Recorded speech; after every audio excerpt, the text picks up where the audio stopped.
I'd like Ben to start the conversation today. Thank you.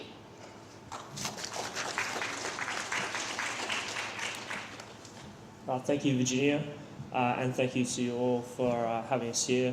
And I'd like to make the usual acknowledgements and also to thank the previous speakers, the politicians who presented their arts platforms. I'm just going to rip straight into it. I've been asked by Jacqueline to give a brief presentation of the current state of cultural policy in Victoria. And so I'm going to just quickly present, I suppose, an overview of where we're at in terms of cultural and arts policy in this state. So both the stated policies of Arts Victoria and the general policy environment in the state, and a quick look at the numbers, where the money goes. So on our slide up there, you can see the protest, the original protest in front of the Tote Hotel in early 2010, after Bruce announced that it would close due to licensing regulations. And I've chosen that slide basically to illustrate the broader point of my overview, which is that cultural policy is something that is broader than merely the arts in inverted commas. So I have my next slide. I'm a fellow of the Centre for Policy Development, which is a progressive think tank based in Sydney, and I'm also conducting a PhD in cultural policy at the University of Western Sydney's Centre for Cultural Research. Next slide, please.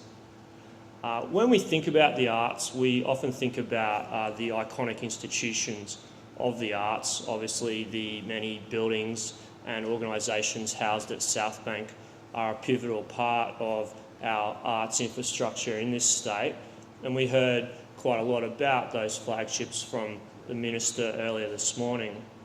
But if I can have my next slide, when we actually look at the statistics about what we know about cultural activity in Victoria, this is actually still the most important cultural activity in terms of what the demographics tell us. Watching TV, and if I can have my next slide, we'll have a stat. Watching TV is still Victorians and Australians' most common cultural activity, and I think it's worth returning to mention a few of these kind of stats, because we often think about the arts as a primarily performing or visual arts kind of idea, the so-called high arts or the capital A arts, but in fact forms of popular media, and particularly screen-based cultural expressions, are by far the most important cultural activities that Victorians engage in, day out. Next slide, please. Here's some of the data that the ABS has collected about attendance at cultural events. You can also see this on the screen up on the back here. It's probably hidden by some of our other panellists. So at the top, as I said, cinemas are at the top. 2/3 of Victorians in that 12 months that the ABS surveyed had attended a cinema. So by far the most important cultural activity in terms of participation is still screen. And down at the bottom we have dance performances and classical music concerts. So often the things that we think about at the performing arts, although they're important, are not as popular as some of the other forms of art participation. The next slide, please. So here we have just a graphical representation of that. This is people queuing at a cinema, and I'll move on quickly. Hamer Hall is being redeveloped for $128 million. Now, classical music concerts, as I mentioned, the ABS tells us, occupy only about 1/10 of the cultural attendance of Australians. In contrast, if we move to my next slide, this is the band Oh Mercy performing at the corner.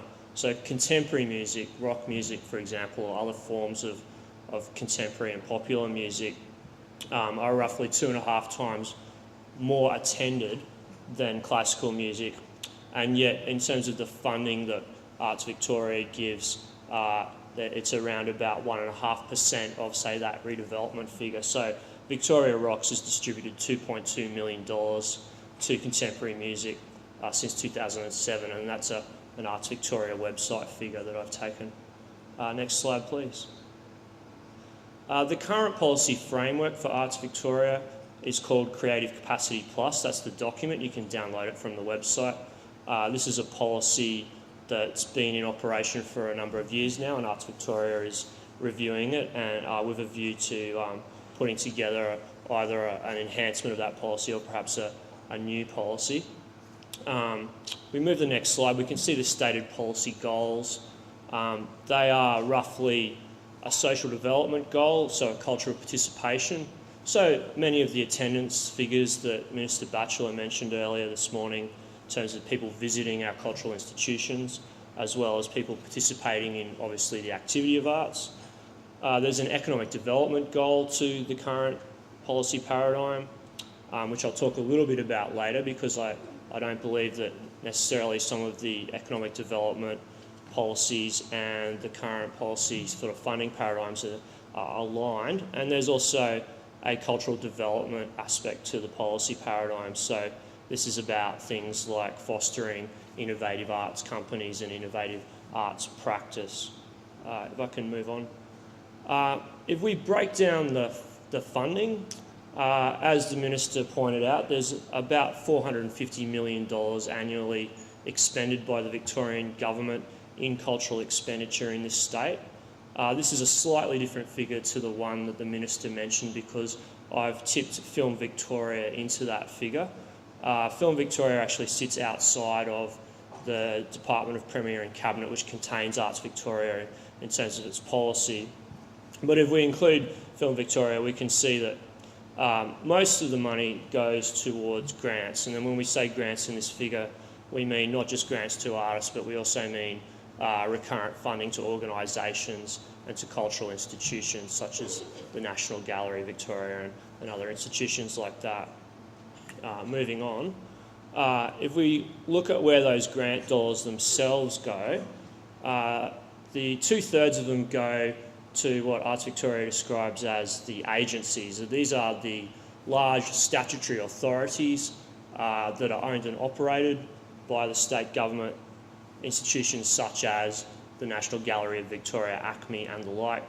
The venues figure refers to a service delivery stream of cultural expenditure to do with venues and creating places and spaces. Organisations in that figure there, that 8% refers to the roughly 108, 109 organisations that Arts Victoria provides recurrent funding. Melbourne Fringe is one of those. Project grants, that 1%, refers to the sorts of grants that ordinary artists and non-recurrently funded organisations can apply for. So moving on, I mentioned the big cultural institutions. Here's just a list of them so that we know what they are. These actually represent the bulk of Victorian cultural expenditure. So this is really where the money goes, to these large organisations. And there's a couple of anomalies at the bottom. The Public Record Office, which you may or may not consider to be particularly cultural. Film Victoria, which certainly is cultural, is now part of the Department of Industry, Innovation and Regional Development. My next slide, please.